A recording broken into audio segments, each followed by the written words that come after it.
A team nobody rated just beat a team everyone feared. No superstars. No budget.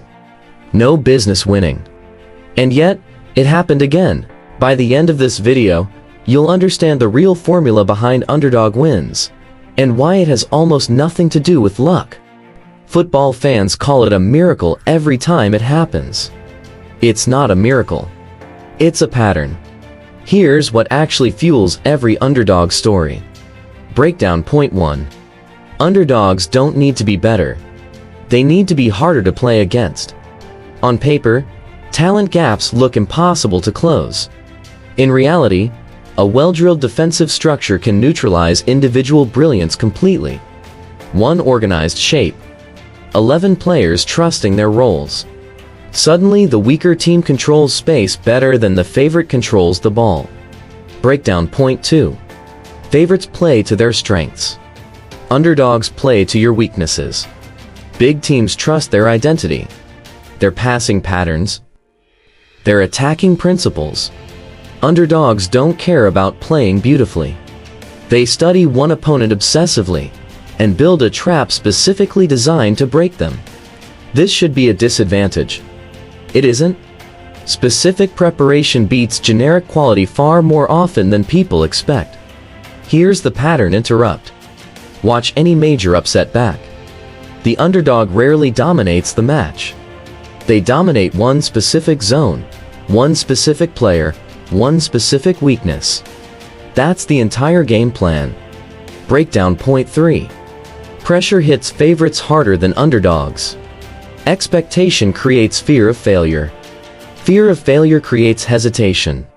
Hesitation creates mistakes.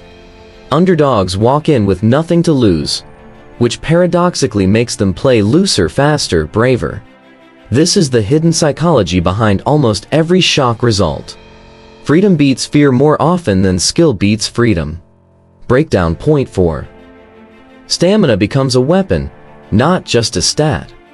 Underdog nations often outrun favorites physically, especially in the final 15 minutes. In theory, superior talent should control fatigue. But tired legs don't care about reputation. Here's your second pattern interrupt. Ask yourself this. Why do so many underdog goals arrive late in matches? It's rarely coincidence. It's accumulated fatigue finally breaking a tired defensive line. Breakdown point 5. Belief compounds the moment something goes right. The first goal changes everything midlane. Suddenly the impossible task feels achievable. Confidence floods the underdog's play. Doubt creeps into the favorite's body language. This momentum shift, small and invisible at first, often decides the entire result. Here's the twist. Underdogs don't shock football because football is random. They shock football because preparation, structure, and psychology can absolutely override raw talent, under the right circumstances, often enough to matter. The story isn't anything can happen. The real story is specific, disciplined teams creating the conditions for an upset, then waiting patiently for one moment to arrive. Underdogs don't get lucky. They get ready. And football eventually rewards the team that prepared for chaos.